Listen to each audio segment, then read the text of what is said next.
বর্তমান সমাজে আপনার কাছে যদি একটি চাকরি থাকে, সমাজের কাছে কিংবা পরিবারের কাছে ততক্ষণই আপনার সম্মানটা বজায় থাকে। কিন্তু আপনি যদি বেকার হয়ে পড়েন, তখন পরিবারের কাছেও আপনি একটি বোঝা হয়ে যেতে শুরু করেন। ঠিক এমনই এক ধরনের গল্প আমাদের কাছে তুলে ধরেছেন আমাদের ইংরেজি সাহিত্যের অত্যন্ত বিখ্যাত একজন লেখক ফ্রান্স কাফকা। নমস্কার সকলকে, আশা করি সকলে ভালো আছেন, সুস্থ আছেন, নিজের শরীরে খেয়াল রেখে চলেছেন। Today's video I am going to discuss about one of the most famous works of Franz Kafka, which is The Metamorphosis. চলুন আজকের ভিডিওটি শুরু করা যাক। মেটামরফোসিস বহু জায়গা থেকে প্রকাশিত হয়েছে, যেহেতু এটি একটি ক্লাসিক নভেল, এবং আমার কাছে মেপল ক্লাসিক্সের এডিশনটি রয়েছে। এটি আমি একটা হলে কিনেছিলাম, যে হলটার ভিডিওর লিংক আমি ডেসক্রিপশন বক্সে এবং আই বাটনে মেনশন করে দেবো, আপনারা চেক আউট করতে ভুলবেন না। মেপল ক্লাসিক্সের এই এডিশনটার দাম হচ্ছে 75 টাকা মুদ্রিত মূল্য, এবং এইটার পেজ কোয়ালিটি তো খুবই অসাধারণ, বলার তো কিছু নেই। এর আগের বই আমি মেপলসের এর আগেও একটা বই পড়েছি, যেটা হচ্ছে the old man and the sea. এই বইটার রিভিউ আমার চ্যানেলে করা রয়েছে, যদি না দেখে থাকেন তাহলে সেটারও ভিডিও আমি আই বাটনে মেনশন করে দেবো, আপনারা গিয়ে অবশ্যই চেক আউট করতে পারেন। কিন্তু আমি আজকে মেটামরফোসিস নিয়ে কিছু আলোচনা করতে চলেছি। এই বইটিতে মোট 62টি পাতা রয়েছে, খুবই পাতলা বইটা। As you can see, this is a very thin book. Now I am coming on to the summary. আমি খুব বেশি কিছু বলবো না, এমনি খুব ছোট একটা নভেল, তো বেশি কিছু বললে হয়তো স্পয়লার হয়ে যেতে পারে। স্পয়লারে কিছুই নেই, কিন্তু একটা বাস্তবধর্মী ঘটনাকে ফ্রান্স কাফকা আসলে তুলে ধরতে চেয়েছে। প্রথমেই জেনে নিই মেটামরফোসিস কি। মেটামরফোসিস হচ্ছে কোনো পোকা বা কোনো কীটের একটি জীবন দশা, অর্থাৎ সে যখন ছোট থেকে বড় হয়, ছোট কীট থেকে একটি পূর্ণাঙ্গ পতঙ্গতে পরিণত হওয়ার দশাটিকেই বলা হয় মেটামরফোসিস। তো এই মেটামরফোসিসের সাথে আমাদের এই উপন্যাসের কি সম্পর্ক, যদিও এর নাম মেটামরফোসিস? গ্রেগর স্যামসা হলো আমাদের এই উপন্যাসের অন্যতম মুখ্য চরিত্র। গ্রেগর স্যামসা একদিন সকালবেলা উঠে দেখে যে সে একটা বিরাট বড় ইনসেক্ট ধরনের কিছুতে পরিবর্তিত হয়ে গেছে, যেমনটা আমাদের এইখানে ছবি দেওয়া রয়েছে। আরশোলা ধরনের কিছু একটা হয়ে গিয়েছিল।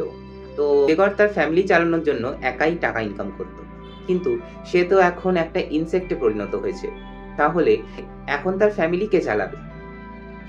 এবং এই অবস্থাতে সে কি করেই বা অফিসে পৌঁছবে?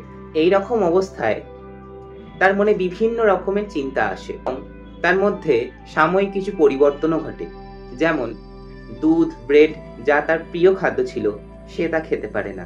ধীরে ধীরে সময় যত এগোতে থাকে, তাদের পরিবারের সদস্যরও ব্যবহার আচরণ প্রতি যেন কেমন অদ্ভুত হয়ে যেতে থাকে। গ্রেগর বুঝতে পারে না যে কেন তারা এই রকম আচরণ করছে। সেটা কি নিতান্তই তার পরিবর্তনের জন্য, নাকি অন্য কোনো কারণে? তখন গ্রেগরের বাবা ঠিক করেন যে তাকেই হয়তো আবার ইনকামের পথে নামতে হবে, এবং তাই হয়। কিন্তু একটা প্রচলিত কথা আছে না, দাঁত থাকতে দাঁতের মর্যাদা দিতে হয়। সেই দাঁতের মর্যাদা কিংবা গ্রেগরকে কেউ মর্যাদা না দেওয়ায় শেষমেশ গ্রেগর তার জীবন ত্যাগের জন্য বাধ্য হয়। সেটা কি জন্য হয়েছিল সেটা জানতে গেলে অবশ্যই আপনাকে পড়তে হবে ফ্রান্স কাফকার কালজয়ী উপন্যাস মেটামরফোসিস। এবার বলি, এই উপন্যাস থেকে আমরা কি শিক্ষা পাই। ভিডিও শুরুতেই আমি একটি কথা বলেছিলাম, হয়তো আপনাদের মনে আছে, যে যতক্ষণ আপনার কাছে একটি চাকরি রয়েছে ততক্ষণই সমাজ কিংবা আপনার পরিবারের কাছে আপনার দাম রয়েছে। আসলে যত বয়স হতে থাকে আমাদের উপরে তত দায়িত্ব বাড়তে থাকে, প্রত্যেকটি জিনিসের আমাদেরকে দায়িত্ব নিতে হয়। তো সেই সময় যদি আমরা দায়িত্বটা ছেড়ে দিই, টাকা পয়সা উপার্জন করাটা আমাদের দায়িত্ব, কিন্তু সেই সময় যদি আমরা কারোর উপর একটি বোঝা হয়ে যাই, তাহলে প্রত্যেকটা মানুষ আমাদেরকে অন্যভাবে ট্রিট করতে শুরু করে, যেমনটা গ্রেগরকে করছিল। ফ্রান্স কাফকা অ্যাকচুয়ালি বাস্তবতাকেই তুলে ধরতে চেয়েছেন। প্রত্যেকটা উপন্যাসেই বাস্তব দিক থাকে। ফ্রান্স কাফকা খুব জীবন্ত লেখেন, এইটুকু আমি বুঝতে পেরেছি। মানে স্টোরিটা লেখাটা তো নিতান্তই তার বাহানা, নয়তো এটা নন ফিকশন হয়ে যেতে পারে। তো স্টোরির মধ্যে দিয়ে তিনি অ্যাকচুয়ালি আমাদের জীবনের এই ফেজটাকে বুঝিয়েছেন, অ্যাকচুয়ালি যে আমাদেরকেও হয়তো এরকম কোনো ফেজের মধ্যে দিয়ে যেতে হয়। তো তখন কেমন অ্যাকচুয়ালি ব্যাপারটা হয়, আমাদের মান সম্মান আমাদের দাম হয়তো কোথাও না কোথাও কমে যেতে থাকে সকলের কাছে। আমি সবসময় বলি যে ডোন্ট জাজ এ বুক বাই ইটস কভার। আপনি এইটুকু পাতা পড়ে এইটুকু উপন্যাস দেখেই ভাববেন না যে এইটুকুর মধ্যেই এত কিছু আছে। হ্যাঁ, এইটুকুর মধ্যেই আপনি অনেক কিছুই পাবেন। এই ছিল আজকের একটা ভিডিও। আজকের এই ভিডিওটি যদি আপনাদের ভালো লেগে থাকে, আজকের আলোচনাটি যদি আপনাদের ভালো লেগে থাকে, তাহলে প্লিজ একটা ভিডিওতে লাইক দিয়ে যাবেন এবং আপনাদের বন্ধুদের মধ্যে ভিডিওটা শেয়ার করবেন।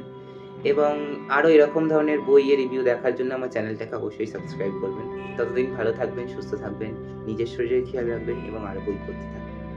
এই আশা নিয়ে আজকের ভিডিও এখানেই শেষ করছি। ধন্যবাদ।